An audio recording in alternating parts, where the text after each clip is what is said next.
camarades peuple d'Afrique, ah, ce qui se passe là, Yoroman, et que l'opposition ivoirienne est déterminée plus que jamais. Frère, bientôt vous allez voir Dramane Ouattara en train de courir avec son caleçon vert rouge sur sa tête, en train de courir. Frère, mais même si Dramane, même si tu cours, il y a quelqu'un qui court plus que toi. On va te rattraper. Et puis on va te siffler. Mais tu apprendras. Voici écouter à finir ça. Puis on va décortiquer. Les amis, non, on est parti. Nous allons utiliser tous les moyens légaux pour faire reculer la dictature. Voilà. C'est un combat que nous engageons. Donc ne pensez pas qu'on va nous ouvrir la voie pour que nous fassions tout ce que nous avons envie de faire jusqu'à aller occuper le fauteuil présidentiel. Il y aura une résistance en face de nous. Et nous devons être prêts à combattre ces résistances au nom de la démocratie, au nom de la liberté. Donc, à partir du moment où la loi est avec nous, à partir du moment où nous savons que nous nous battons pour nos droits, nous devons être prêts à affronter toutes les résistances et à faire tomber toutes les barrières. Et par rapport aux deux questions importantes qui ont été posées par certains journalistes, d'abord, le mouvement trop c'est trop. Voilà. Mais trop c'est trop là, on est déjà dedans. C'est dedans. C'est pas une affaire de... C'est pas seulement une affaire de Gbagbo Laurent. On a commencé ça il y a longtemps. Et notre rencontre d'aujourd'hui, c'est parce que c'est trop, c'est trop. C'est tout.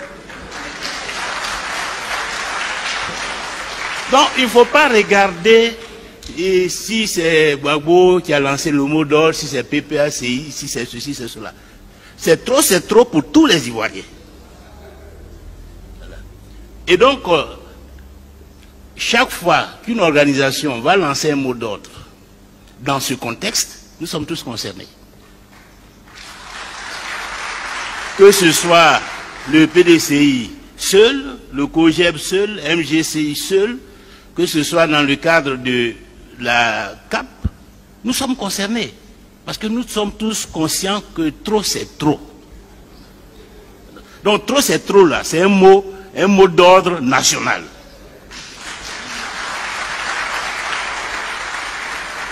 Et tout ce que nous entreprenons, nous le faisons parce que trop c'est trop. Ça c'est la première chose. Mais c'est une question qui rejoint aussi des préoccupations qui ont été émises en ce qui concerne Affairail.net et Nouvelle Alliance, qui pose la question: que ferez-vous si, que ferez-vous si, que ferez-vous si votre meeting est empêché, que ferez-vous si les autorités restent sourdes à vos revendications? Mais d'après vous, qu'est-ce qu'on va faire? Question.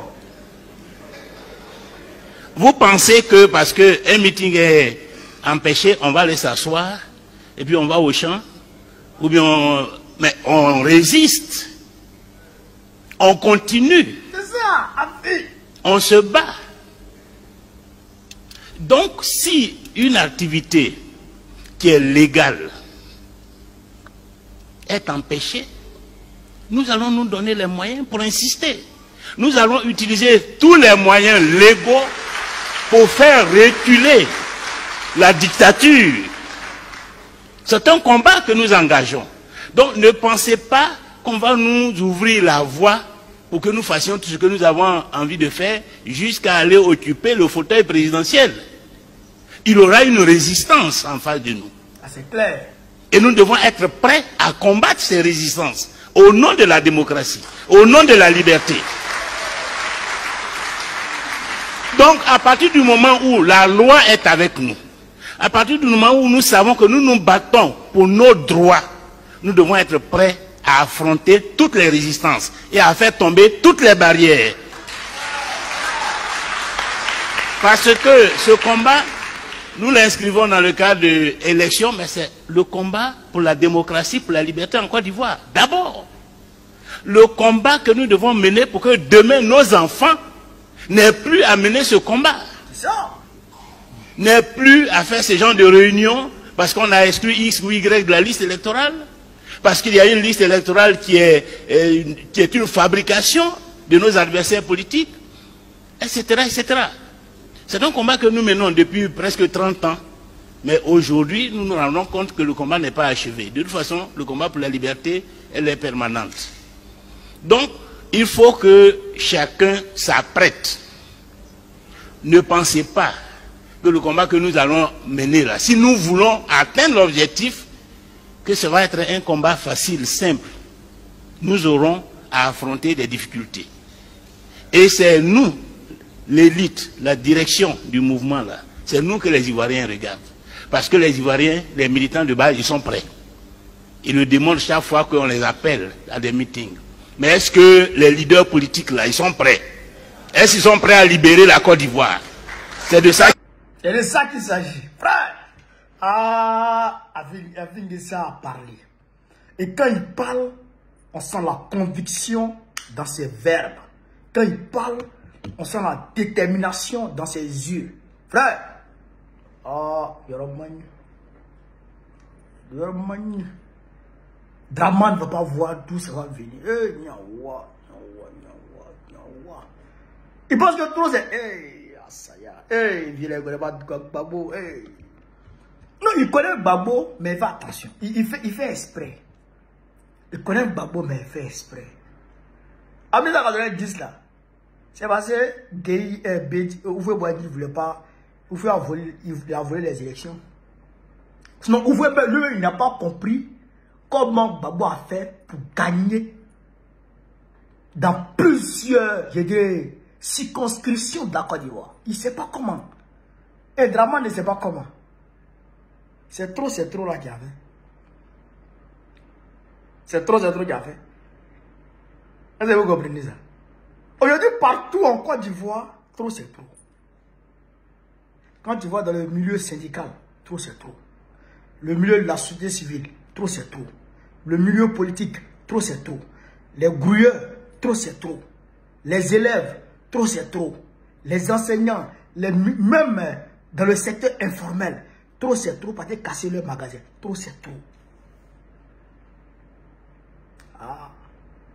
Je vous ai dit, chers camarades d'Afrique, que Draman Ouattara s'en ira en 2025 là. On va pas attendre décembre. 31 décembre là, la Côte d'Ivoire joue au Maroc. Je serai assis à Abidjan, à Yopougon quelque part, avec mes amis et des camarades, en plein air, en train de regarder le ballon de Côte d'Ivoire. Écrivez ça et puis gardez. 31 décembre 2025, je serai assis, en plein air, quelque part à Poy, avec les frères sang, les amis, en train de regarder le ballon. Et puis après, on s'en fêter la victoire des éléphants. C'est tout. C'est tout. Moi, je vous le dis, j'ai la ferme conviction que nous allons gagner ce combat. C'est fini. Draman a donné aujourd'hui comme un fruit mûr. Un fruit mûr. Petit vent. Fiou-pou tombe. Petit vent sur le tombe. Oui. C'est fini. C'est fini. Donc, voilà un peu ce qu'il voulait dire. Et je félicite Afinguessan. Félicite Afinguessan pour cette prise de parole. Pour ce discours conciliateur, ce discours fédérateur. Voilà, c'est comme ça qu'on doit s'exprimer dans l'opposition. C'est vive l'Afrique libre. Vive le panafricanisme. Vive tous les présidents panafricains. Vive l'AES. Vive le président Traoré. Vive le président Goïta. Vive le président Tiani. Gbagbo, président de la Côte d'Ivoire en octobre prochain. Inch'Allah. On est ensemble, les gars. Merci. Partagez au maximum la vidéo.